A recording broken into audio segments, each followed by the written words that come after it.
Billahi minash shaitani rajim. Bismillahir rahmanir rahim. Wa sallallahu ala sayyidina Muhammad wa ala alihi wa sahbihi wa sallam. Radiyallahu ta'ala anhu wa sadada tabi'ina wa ulama amilina wa a'imma arba'in mujtahideen wa muqallidihim ila yawm ad-din amma ba'd. So we're continuing uh with our Seerah of the Prophet sallallahu alaihi wasallam. So the last incident we talked about was Prophet Ibrahim, and we talked about how they got to Mecca. We talked about the Quraysh. And so now we're going to talk about how the people in Mecca, how they worship idols. The Quraysh, they continue to hold to the deen of Prophet Ibrahim and Ismail, glorified in the creed, the belief of Tawheed, the belief in Allah subhanahu wa ta'ala. And they used to worship Allah ta'ala alone until Amr ibn Luhi became their leader, their chief, their Amir. He was the first to deviate from the deen of Ismail and to set up idols, which he encouraged people to worship. So this is one thing that you got to understand in society. And I know that there's a disconnect, right, with Black American and yeah, with Black Americans and their situation in America, right? By right and by default and historically, Europeans were Christian by default. You know what I'm saying? They were either Christian or they were pagans, right?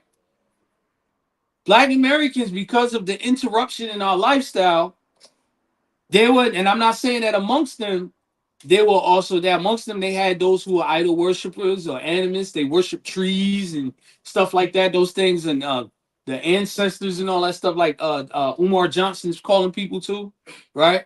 That's really what he calling everybody to. He want to make a school for libations and and calling on the dead homies, and stuff like that, And meanwhile, while he's proclaiming that Islam was an Arab religion, which is ignorance within itself, and honestly, this is where the lines get blurred when you're taking African history from the Pan-African Kafirs, right? Because they love to throw that trajectory of Islam being an Arab religion. What they're really trying to allude to is in the Maghreb, right? Which is an in-house fight. Because what continent is Morocco on? Oh, Africa, right? What continent is Libya part of? Africa, right? Where, if you can think of how close and how far is Mali from Morocco? Where's Mauritania at? All right there. Where's the Sahara Desert? Right there. Right there, right? Most of the Sahara Desert is part of Mauritania. It stretches across that, right? So in their mind, because the Muslims, we speak Arabic, they're saying like, no, in the Muslims, as you go travel and get more into, people spoke their tribal language, but you also learn Arabic because it was part of your deen, right? So news flash. When you do the historical, and I'm talking about the anthropological artifacts in America, when you're dealing with African Americans, or Africans brought to America, right? Or Africans that was kidnapped and brought to America, the artifacts was, what did you find in the United States of America on these very lands? Arabic manuscripts. That is how they communicated, because they were from different tribes. They spoke different tribal languages, but the one language that united the Muslims and the Kuffar that were held captive was the Arabic language, right? So you gotta understand that. So whatever that nonsense Umar Johnson talking, just dismiss that joint. The problem with black activists, black activists, and so-called want to reestablish black culture and all of these things, they always want to bring you back to Kufr instead of Islam. Even with the Nation of Islam, we give them too much credit. They brought you to a black version of Christianity, with everybody being named, instead of John and Luke and things of that nature, they would name Muhammad, More Science Temple responsible for saying Christianity. All these guys brought you to the same exact thing. So their version of how they're trying to sell the people, because Islam is so codified, it's perfect because it's from Allah subhanahu wa ta'ala. It's so codified, you can't bring in mushrik. Can you imagine? Just listen to this, right? A person says Allah came in the person of Master Fard Muhammad. You already, what, once you said Allah and it said came in person, that's it, it's over. We're not even listening to you no more. I don't even think we're gonna get past the part of you saying Allah came. We just like, yo, we cool. Go ahead, right? You know, because why? We know that Allah Ta'ala doesn't resemble creation. He's not part of creation. Anything that we think of, anything that we think of, Allah is not that, right? So you already shut that down. Africa and Christianity came into western the Bilad of Sudan, the western part of Africa, way, as the transatlantic slave trade began to expand. So this is what I'm saying. So all that stuff he's saying, I know everybody's getting caught up, but the fact is, main man need to take shahada. Whatever fallacies you see in the community, oh, you ain't here to help us because you ain't even Muslim anyway, right? And this is from somebody who was brought that has to be, taken into consideration when you're listening to guys like him and other people who hold that ideology. Now in Mecca, our job as Muslims here, we have the same job. We should be calling people back to the proper belief. We should go. You can still enjoy sports. I know you guys like them bum Eagles, right? You can watch your bum Eagles on Sunday. Just don't let it get in the way of Salat, right? You watch them bums, and I keep, cheering and rooting for excellence. When the Giants, every time we smash them, excellence, you know what I mean? And in that disgraced team called the Dallas Cowboys, we can continue to unite in our hatred towards them. Those things are nice and all funny, funny games. But guess what? People, you still gotta call people back to Allah subhanahu wa ta'ala. You have to call them back to Allah. And so these things are not taken into consideration. We believe that we have to compromise, Islam in order to embrace a culture or have some sort of leisure. But the problem is we want too much leisure. That's the problem in today's time. So anyway, back to the idol worshippers, right? So in Mecca, the Quraysh, they continue to hold on. In the beginning, they continue to hold on to the belief of Prophet Ibrahim and Ismail until this guy named Amr ibn Luhay, right? Okay, all right, Charlotte he became their leader, and he was the first to deviate from the religion of Ismail, and he started setting up idols, which he encouraged people to worship. So once he had traveled from Mecca to Syria on a business where he saw some people worshiping idols, he was so impressed that he brought back some idols back to Mecca. Now, what does this sound like? This sounds just like Umar Johnson. Yo, we're gonna start worshiping the ancestors. I love the way the ancestors used to worship the ancestors, so that we need to worship the ancestors too. Right? It reminded me of that statement. You ever see Dave Chappelle, that episode where he's supposed to approach R. Kelly? He said, "Man, how you gonna make a video of me peeing on somebody, man?" He said, "Nigga, how you gonna make a video of you peeing on somebody?" It's like the same thing. I like the way the ancestors worship the ancestors. We need to bring that back to the ancestors so we can worship the ancestors too, right? So anyway, all of these things were they were doing these things. They were impressed. So they came back with this idea. I like the way that they worship their God, right? And when you look at it too, this is something I've been meaning to do a little short on this. But this is the thing: all man-made religions, all man-made deans, right? They have that idol. That idol's origin came from somewhere to make some particular tribe or race superior over everybody else. Christianity. What is the dominant race of Christianity? European, right? White. Okay. Buddhism. What is the dominant nationality or race in Buddhism? Asians. You understand what I'm saying? That Buddha looked like an Asian, right? Jesus looked European, don't he? So by right, whatever religion you creating, this it is. All it is a manipulation tactic. So Umar Johnson started talking that, oh, Islam. You need an image. His mind is too weak to embrace that Allah Ta'ala is greater than himself. And that's the reality. A person who can't accept the reality of Islam, they cannot accept that Allah Ta'ala is greater than themselves. Right? So anyway, no. So they brought back the idols back to Mecca, and set them up and started commanding people to, basically worship them, right? And traditionally, some people would take a few stones from the Haram, the Haram, the Kaaba in that area is the Haram, with them when they travel from Mecca as a token of respect for the Holy Lands. And people do that. People grab some dirt, put it in a jar, and bring it back home, and so on and so forth. It's like souvenirs, basically. And this led to, and sometimes they believe that there's some kind of power or something in doing that as well. So this led to the day when they began to worship any stones they like, right? So it started off as idols, and then they started worshiping rocks, right? So you just imagine, you just be like, yo, I'm just gonna wake up and just start worshiping whatever's moving, right? So anyway, the Quraysh were happy to worship stones just like the people were doing in the surrounding countries. Now, I'm gonna stop there for today. And the reason being, we're going, going kind of like press for a little bit of time. But the next section we're gonna talk about is the event dealing with the elephant, right? And remember, we mentioned that this is around the time, a nearness of the time that the Prophet Sallallahu Alaihi Wasallam was born. This event happened, right?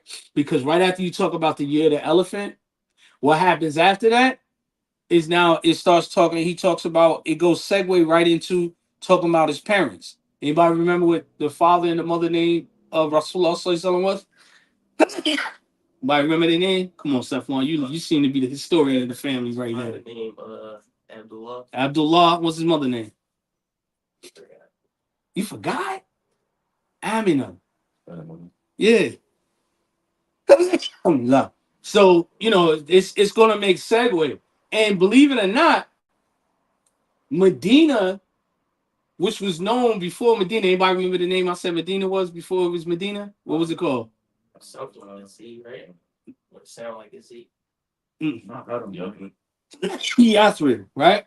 Yeah, Yathrib. That was Medina. What was Mecca before it was Mecca? What was it called? Anybody remember? It sounded like Mecca. You just changed that first syllable. Oh, it's Becca. Becca. See, this boy going. You see, all right, you see him, right? You see him. Y'all gotta catch up with him. But anyway, but when a culture dominates, they change the name. History changes, right? And time went on, things change, or even the dialect changes, right? Or even the dialect changes and things are pronounced differently. But it brought you up to that part, and you'll see that the connection with Medina, Mecca, the Quraysh, all of this is going to, it's going to come full circle, right? Once you get that history out the way and you know what they're up against, then you'll start to understand a lot of the fighting, the infighting that went on, why they took it as such a threat. And this also gives you political insight. You'll also have political insight. Because does it ever for those who are supposed to be historians and things of that nature, or like just like to know about the African, the African diaspora of us in America, in Americas, does it ever occur to you, like, why did y'all could have did y'all could have kept this bondage, right? You beat us half to death, killed some of us, raped us, and things of that nature, right? Why'd you have to take away the religion? Why did they take away the religion? I can tell you why. I can give you a little in a synopsis. They want you to be clean as possible. See what? They want you to be clean as possible. That's part of it. But what started happening was, we about to say? Well, Islam got its own system. It has its own system, and it is true.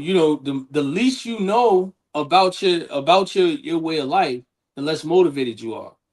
Two things that motivate us, that make us stand independently, that make you say, I'm my own nation and own tribe, and can't, is one is what your religious belief is, and number two, with your cultural, you know, and when I say religious belief, I'm also integrating the your political position in there as well. Because Islam, everything is all in one. The second thing is your society, your social status, your tribalism. It you know, look, I'm not bowing down. If you watch all them old movies, right, where the Anglo Saxons used to fight against the Danish, right? There was two things. The Danish were pagans. Those the Vikings. They had their own beliefs, right? The Anglo Saxons, they were all Christian, right? So when they fought, a lot of time they were like these heathens, these pagans, you know, and they be like, and the what you call it? They used to what they used to call them, like humpback, no, butt kiss or something. They used to have a little name that they used to taunt the Christians. You see what I'm saying? And so you know the same thing when they had the when Spain used to be ran by the Muslims, right? When the Christians took over, you know how you know what they used to do? You know how they used to find out if you were Muslim? Because Muslims tried to hide and play like they wasn't Muslim. You know what they used to do in order to identify if you was a Muslim or not? They used to pull your pants down if you was circumcised, you was Muslim, because Muslims get circumcised. If you wasn't circumcised, they'll let you live. But if you were circumcised, they'll kill you. They learn your tradition. And so when you're ignorant of your own tradition, they're more worried about you than you're worried about yourself because most people walk around and is ignorant of their own tradition. Most people stand up and urinate. Most people don't make a stinger, don't make a stitch mar. You know, they be like, man, I ain't sitting down like no girl. Why? Because you're still European in your mind. Right? So it's not about the Prophet say something, it's about you keeping your culture. When girls sit down. No, the Prophet say something taught us that. And there's a lot of medical benefit to it too with sitting down, urinating. That's just one of the things I'm just mentioning. You know, we be going on. Oh, I'm not eating with no fork. I'm not eating my hands. I use a fork. Right? Sundays use it three fingers, right? Even if you don't do it consistently, but you better not in your heart look down on it like you know, like "Now that's like savage, like I'm eating with my hands. What's wrong with you? You know, every man that has a family, these should be things that he practices with his family. Sit down, eat on the floor, make one big dish, everybody eat from that. Every Muslim should have that experience, right? Even if you use silverware sometimes, right? But the sunnah is what's supposed to be practiced. That's where you build your culture. So those two things. So you took away that. Now, historically, all of the revolts, except for few, right? They were all Muslim-led revolts. All Muslims led those revolts. They were communicating with their people, and of course, the kuffar, they would go and give intel to the master, and the master to like ransack that joint. Look up the Bahia slave revolts. It's spelled Bahia. It's Rio de Janeiro. It's current day Rio de Janeiro in Brazil. You'll see what I'm talking about. There was a slave revolt in January. I think it started around January 6th or 7th in the 1800s in New Orleans, Louisiana. Look it up. Nat Turner revolt. So that you know there was those revolts. They were in the older ones they were either advised by the Muslim or the Muslim actually led them. Right, like in Sapelo, the Sapelo Island in Georgia is an island off of Georgia. Sapelo. It was ran by a former captain of war. His name was Muhammadu Bilali. Look it up. The history's there. And I don't know why I'm so fired up about Umar Johnson talking about that junk, but he got me digging in the crates in my old, dusting off the cobwebs. Talking about, but Islam been here. Islam is part of us. It was taken away to take away. Then once you took away Islam, then they used to have what they call on the plantation. They had studs where they used to run around and impregnate all the women, right? Children born out of wedlock. You know, if you were born out of wedlock in the Commonwealth of Pennsylvania, your mother and your father have to gain custody of you from the state, from the Commonwealth. Well, what do you thought happened on the plantation? They take them babies. The daddy ain't there. We don't know who the daddy is. It's the same thing, same cycle. Just put clothes on it and put bars behind it. That's it. All right, I'm done ranting. Subhanakallahumma wa bihamdik, wa ashhadu an la ilaha illa anta astaghfiruka wa atubu ilayk.